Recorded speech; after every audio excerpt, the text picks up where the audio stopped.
Hey guys, how are you? David DeFranco here from jdefranco.com/ask. That is your open forum for submitting questions to me, whether it's related to technology, my personal life, whatever. You can ask me anything. As long as it relates to a good video, such as today's video, then I'll most likely, answer it. Which brings me to today's question, which comes from LM27.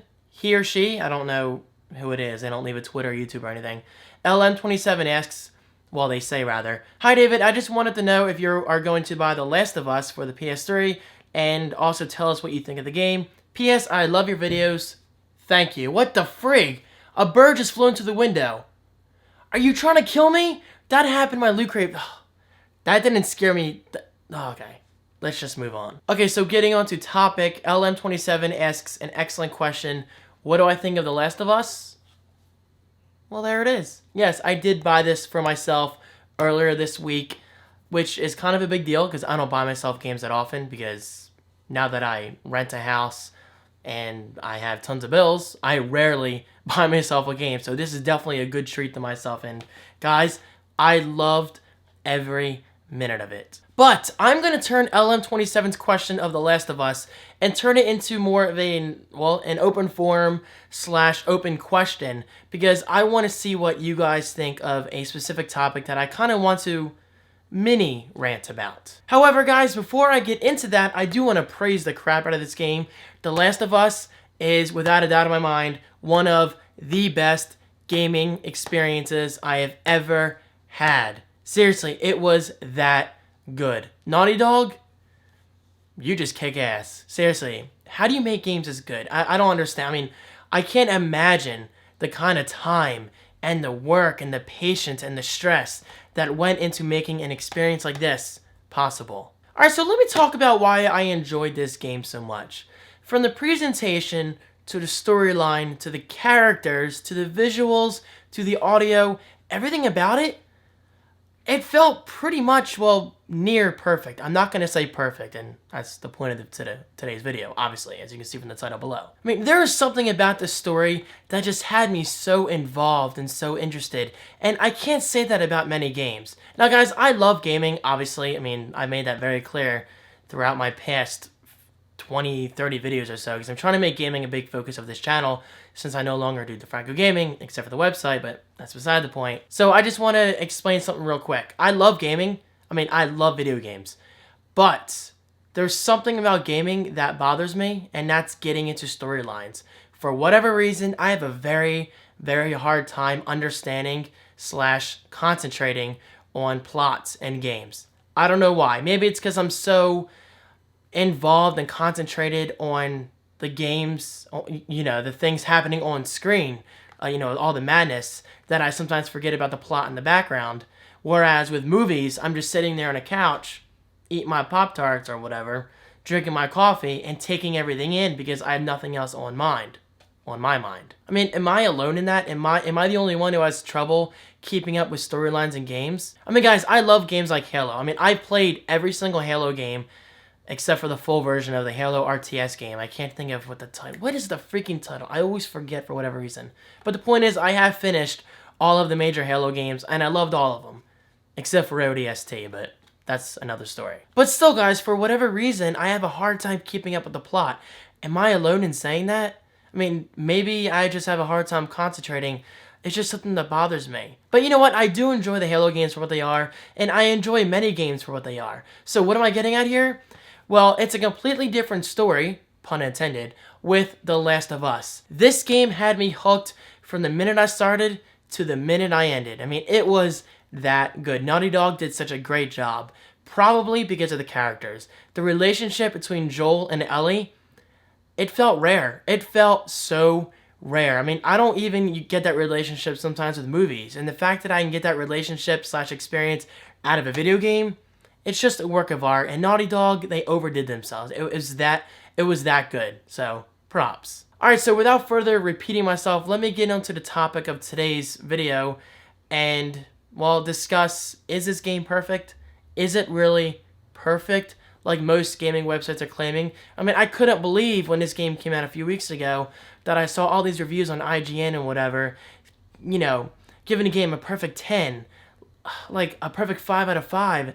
So I was asking myself, is it really that good? I mean, guys, obviously I knew in the back of my head that I was gonna buy it anyway, and I was gonna experience it. So I shouldn't let ratings get to me too much because I don't want to set the bar too high, then be disappointed right about here, not quite hitting that bar. I love metaphors. Do you get what I'm saying? All right, so my question to you is, does The Last of Us deserve a perfect 10? Do other games out there deserve a perfect 10? And if so, which ones? Please comment below. I really want to know. I mean, maybe I'm too critical, but I don't think The Last of Us deserves a perfect score. I mean, like I said, it is an amazing game. It's a work of art. I loved everything about it. But that doesn't mean it's perfect. It doesn't mean it's without flaws. Okay, so what flaws am I talking about exactly? Well, I have two main flaws I want to discuss real quick.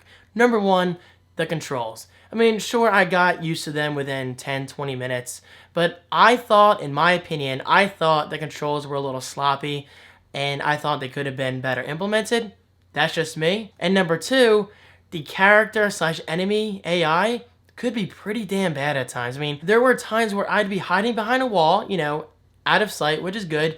But then there's Ellie, my partner, standing up with half of her body sticking out above the wall, walking around or whatever, and the enemies still didn't see her. Now, it honestly kind of amazes me how Naughty Dog didn't program the AI to sense Ellie. Maybe they did that to make it easier on the player because you really can't control what an NPC does at all times.